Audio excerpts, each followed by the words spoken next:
बार की बात है, बंटी कबूतर जब अनाज लेने दूसरे जंगल जाता है तो वहाँ उसकी मुलाकात टुनटुनी चिड़िया से होती है। उसे टुनटुनी चिड़िया बहुत पसंद आती है, जिसकी वजह से वह टुनटुनी चिड़िया से शादी कर लेता है।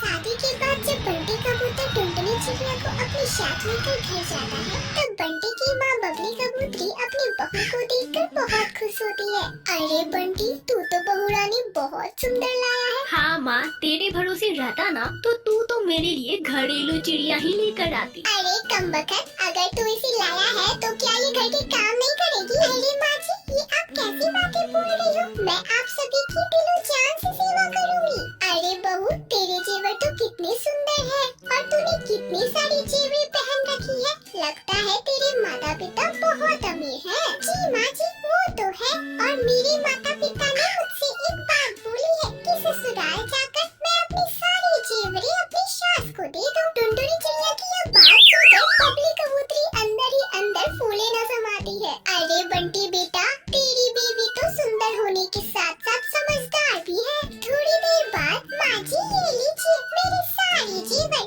आप इसे अपनी अलमीरा में रख लीजिए। हाँ बहू, ला दे, मैं इसे संभाल कर अपनी अलमीरा में रख देती हूँ। टुनटुनी चिड़िया अपनी सारी जेवर अपनी सास बबली कबूतरी को दे देती है।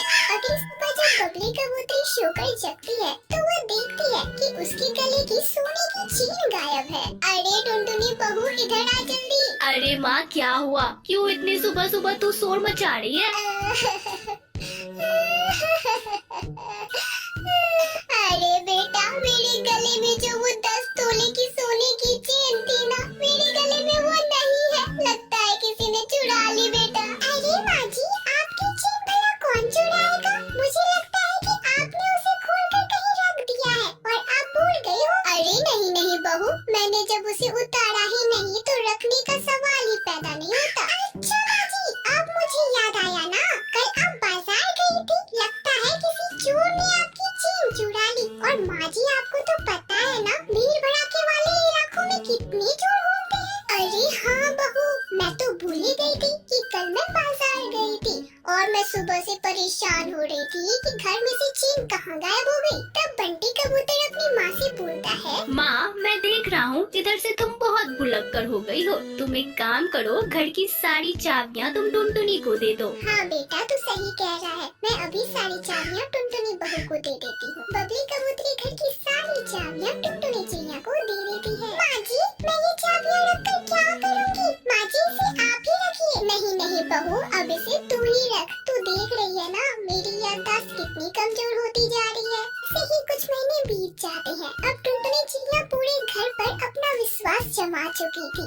ऐसे ही एक दिन जब बंटी कबूतर अनाज बेचने के लिए अनाज की बोरी लेने जाता है तो देखता है कि घर में एक भी अनाज की बोरी नहीं है। तब वह अपनी माँ बबली कबूतरी के पास जाता है और उससे पूछता है, माँ, आपने अनाज की बोरियाँ देखी है क्या? नहीं नहीं बेटा, मैंने नहीं देखा। तो टुनटुनी बहू से पूछ ले, शायद उसी ने कहीं बोरी रख दी हो। अरे नहीं माँ, टुनटुनी को भी नहीं पता। तभी वहाँ टुनटुनी चिड़िया आती है। बंटी जी, घर की सारी अनाज खत्म हो गई है और आज ही मुझे शॉपिंग करने जाना था। देखो ना बंटी जी, घर में एक भी अनाज नहीं है और आपकी अनाज की बोरियाँ भी गुम हो गई है। अरे टुनटुनी, बस इतनी सी बात। ये लो मेरा राशन कार्ड, तुम्हें जितनी शॉपिंग करनी है तुम इससे कर लो। राशन कार्ड पाकर टुनटुनी चिड़िया बहुत खुश होती है और शॉपिंग करने चली जाती है। दूसरी तरफ बंटी कबूतर भी अनाज की बोरियां लाने दूसरे जंगल चला जाता है। कुछ देर बाद बंटी कबूतर के फोन पर एक एसएमएस आता है। एसएमएस को पढ़कर बंटी कबूतर थोड़ा घबरा जाता है और घर कॉल करता है। अरे बंटी बेटा, अभी मैं तुझे ही कॉल करने वाली थी। घर के सारे जेवर गायब हैं, किसी ने चुरा ली है। माँ, ये टुनटुनी का काम है। उसने अनाज बैंक से मेरे सारे अनाज खाली कर दिए हैं। माँ, अभी मैं जा रहा हूँ पुलिस स्टेशन उसकी रिपोर्ट लिखाने। बंटी कबूतर जल्दी से पुलिस स्टेशन जाता है। तभी वहाँ पर इंस्पेक्टर कालू कौवा मौजूद था। तो बंटी कबूतर उसे अपनी लुटेरी दुल्हन के बारे में सारी बातें बताता है और कुछ दिनों बाद ही लुटेरी दुल्हन गिरफ्तार कर ली जाती है।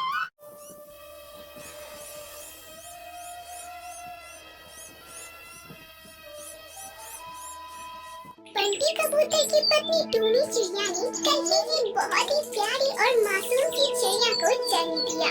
बंटी कबूतर जब भी उस चिड़िया को देखता उसका सर भारी हो जाता। वह अपनी चिंता अपनी पत्नी से ना छुपा सका और गुस्से में बोला, पहले से ही 4 बेटियां थी और अब ये आ गई। मैं ठहरा गरीब दिहाड़ी मजदूर, कैसे पालूंगा इन सभी को। बेचारी टूनी चिड़िया अपने हालात से मजबूर थी, इसलिए वह अपने पति को क्या ही बोलती। वह कभी अपने पति को देखती तो कभी उस मासूम सी चिड़िया को। दिन की बात है जब बंटी कबूतर अपनी टूटी फूटी झोपड़ी के बाहर बैठा हुआ था, तभी वहाँ एक अमीर कौवा सेठ आता है जिसका नाम कड़कनाथ था। अरे भाई, क्या तुम्हारे यहाँ किसी चिड़िया का जन्म हुआ है? सेठ कड़कनाथ की बातों को सुनकर बंटी कबूतर उसे घूर घूर कर देखने लगा और चौंकते हुए बोला, चिड़िया? हाँ, कुछ दिन पहले ही मेरी पत्नी ने एक चिड़िया को जन्म दिया है, पर आपको कैसे पता? अरे भाई, ये सब बात भी भला चुपती है क्या?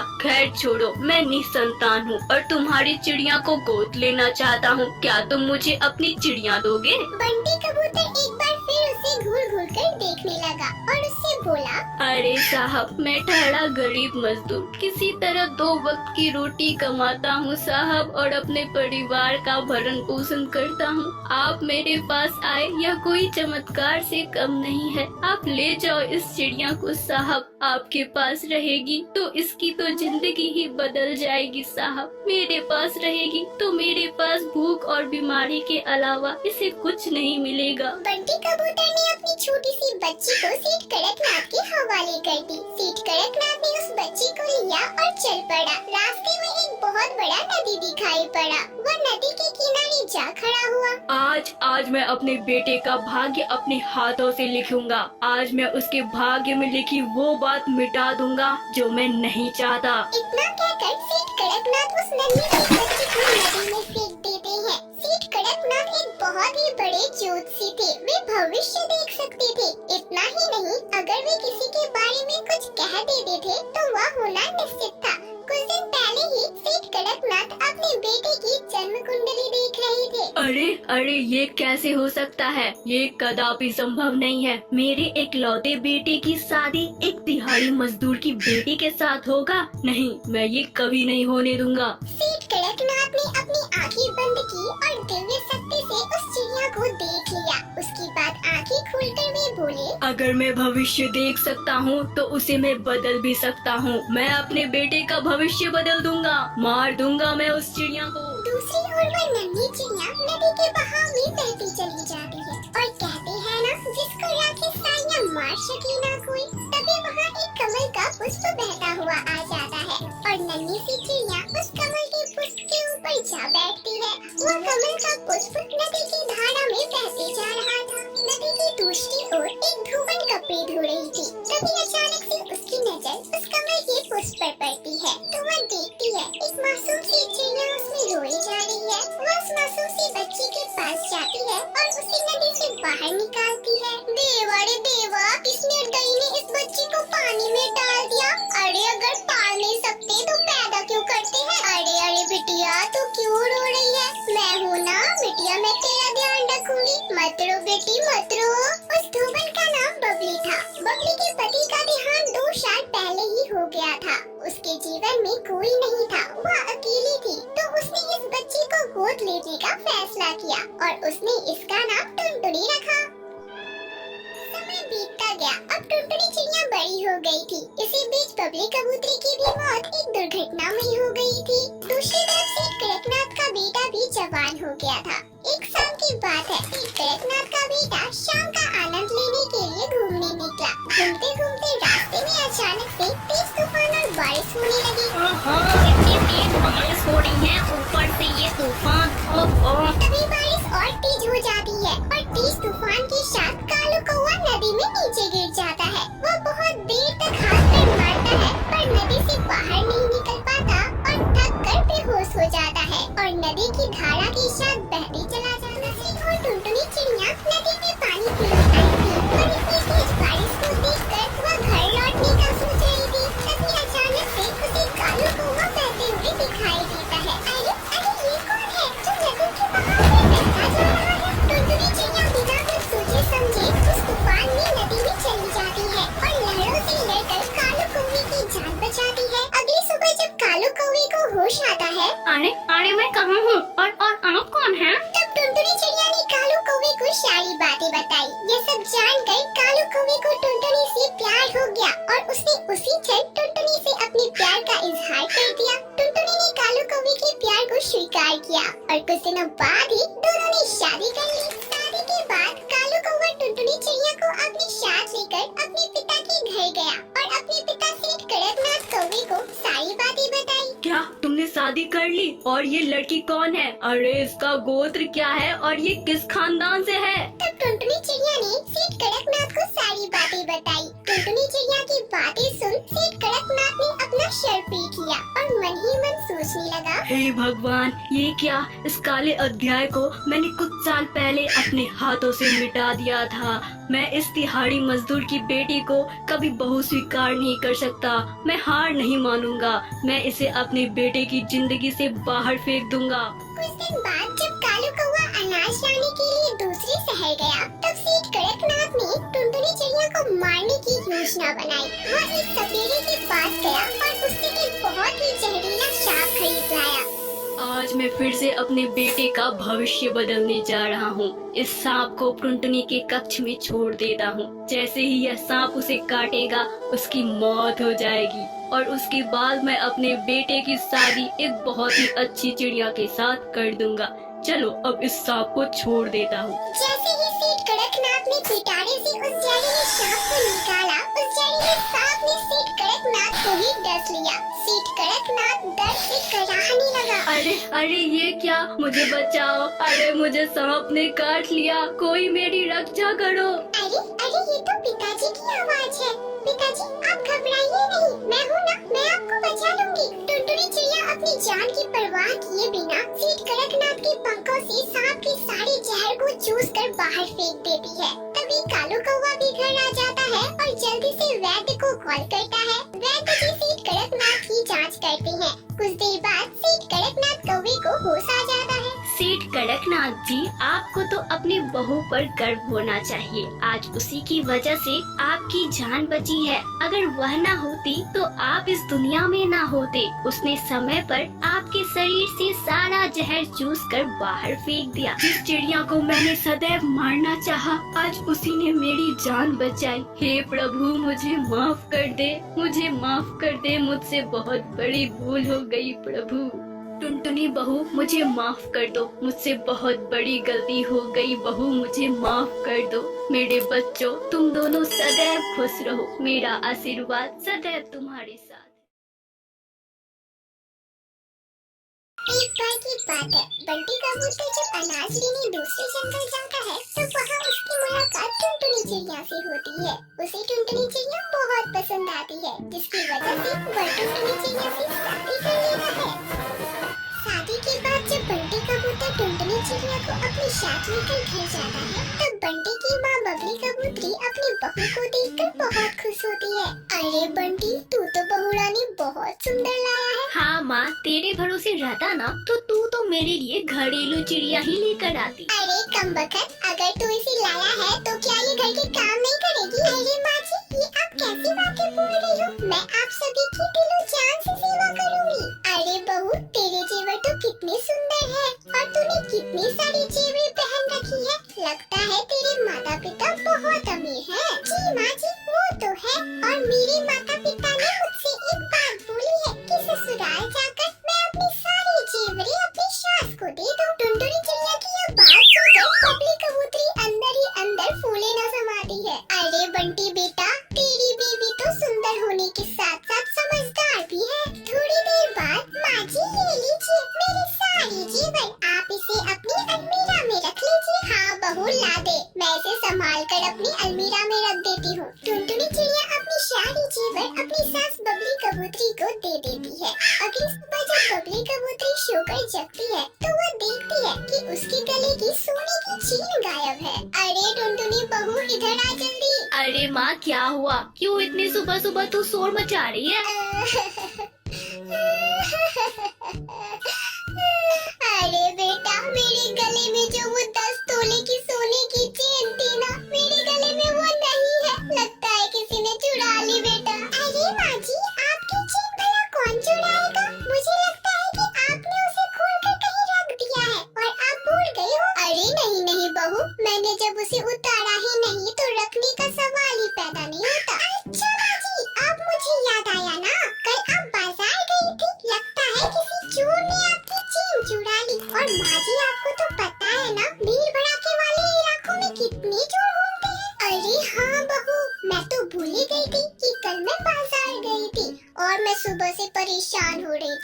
घर में से चेन कहाँ गायब हो गई? तब बंटी कबूतर अपनी माँ से बोलता है, माँ मैं देख रहा हूँ इधर से तुम बहुत भुलक्कड़ हो गई हो। तुम एक काम करो, घर की सारी चाबियाँ तुम टुनटुनी को दे दो। हाँ बेटा तू सही कह रहा है, मैं अभी सारी चाबियाँ टुनटुनी बहू को दे देती हूँ। बबली कबूतरी घर की सारी चाबियाँ टुनटुनी चिड़िया को दे देती है। माँ जी मैं ये चाबियाँ रखकर क्या करूँगी? माँ जी इसे आप ही रखिए। नहीं नहीं बहू, अब इसे तू ही रख। तू देख रही है ना मेरी याददाश्त कितनी कमजोर होती जा रही है। ऐसे ही कुछ महीने बीत जाते हैं। अब टुनटुनी चिड़िया पूरे घर पर अपना विश्वास जमा चुकी थी। ऐसे ही एक दिन जब बंटी कबूतर अनाज बेचने के लिए अनाज की बोरी लेने जाता है तो देखता है कि घर में एक भी अनाज की बोरी नहीं है। तब वह अपनी माँ बबली कबूतरी के पास जाता है और उससे पूछता है, माँ आपने अनाज की बोरियाँ देखी है क्या? नहीं नहीं बेटा मैंने नहीं देखा। तो टुनटुनी बहू से पूछ ले, शायद उसी ने कहीं बोरी रख दी हो। अरे नहीं माँ, टुनटुनी को भी नहीं पता। तभी वहाँ टुनटुनी चिड़िया आती है। बंटी जी घर की सारी अनाज खत्म हो गई है और आज ही मुझे शॉपिंग करने जाना था। देखो ना बंटी जी घर में एक भी अनाज नहीं है और आपकी अनाज की बोरियाँ भी गुम हो गई है। अरे टुनटुनी बस इतनी सी बात, ये लो मेरा राशन कार्ड, तुम्हें जितनी शॉपिंग करनी है तुम इससे कर लो। राशन कार्ड पाकर टुनटुनी चिड़िया बहुत खुश होती है और शॉपिंग करने चली जाती है। दूसरी तरफ बंटी कबूतर भी अनाज की बोरियां लाने दूसरे जंगल चला जाता है। कुछ देर बाद बंटी कबूतर के फोन पर एक एसएमएस आता है। एसएमएस को पढ़कर बंटी कबूतर थोड़ा घबरा जाता है और घर कॉल करता है। अरे बंटी बेटा अभी मैं तुझे ही कॉल करने वाली थी। घर के सारे जेवर गायब हैं, किसी ने चुरा ली है। माँ ये टुनटुनी का काम है, उसने अनाज बैंक से मेरे सारे अनाज खाली कर दिए हैं। माँ अभी मैं जा रहा हूँ पुलिस स्टेशन उसकी रिपोर्ट लिखाने। बंटी कबूतर जल्दी से पुलिस स्टेशन जाता है। तभी वहाँ पर इंस्पेक्टर कालू कौवा मौजूद था और बंटी कबूतर उसे अपनी लुटेरी दुल्हन के बारे में सारी बातें बताता है और कुछ दिनों बाद ही लुटेरी दुल्हन गिरफ्तार कर ली जाती है।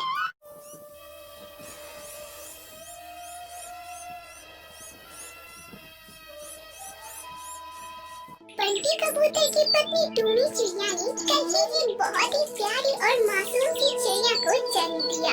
बंटी कबूतर जब भी उस चिड़िया को देखता उसका सर भारी हो जाता। वह अपनी चिंता अपनी पत्नी से ना छुपा सका और गुस्से में बोला, पहले से ही 4 बेटियां थी और अब ये आ गई। मैं ठहरा गरीब दिहाड़ी मजदूर, कैसे पालूंगा इन सभी को? बेचारी टूनी चिड़िया अपने हालात से मजबूर थी, इसलिए वह अपने पति को क्या ही बोलती। वह कभी अपने पति को देखती तो कभी उस मासूम सी चिड़िया को। दिन की बात है जब बंटी कबूतर अपनी टूटी फूटी झोपड़ी के बाहर बैठा हुआ था, तभी वहाँ एक अमीर कौवा सेठ आता है जिसका नाम कड़कनाथ था। अरे भाई क्या तुम्हारे यहाँ किसी चिड़िया का जन्म हुआ है? सेठ कड़कनाथ की बातों को सुनकर बंटी कबूतर उसे घूर घूर कर देखने लगा और चौंकते हुए बोला, चिड़िया? हाँ, कुछ दिन पहले ही मेरी पत्नी ने एक चिड़िया को जन्म दिया है, पर आपको कैसे पता? अरे भाई ये सब बात भी भला छुपती है क्या?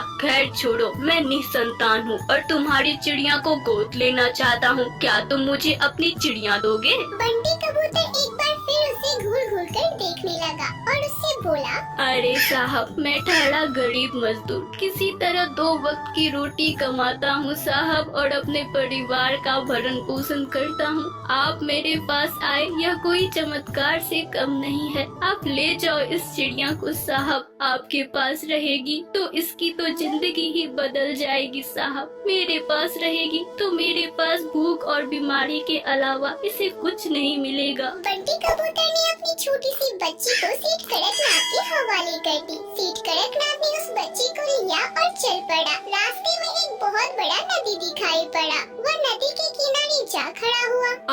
आज मैं अपने बेटे का भाग्य अपने हाथों से लिखूंगा। आज मैं उसके भाग्य में लिखी वो बात मिटा दूंगा जो मैं नहीं चाहता। इतना कहकर सेठ कड़कनाथ उस नन्ही सी बच्ची को नदी में फेंक देते हैं। सेठ कड़कनाथ एक बहुत ही बड़े ज्योतिषी थे। वे भविष्य देख सकते थे। इतना ही नहीं, अगर वे किसी के बारे में कुछ कह देते थे तो वह होना निश्चित था।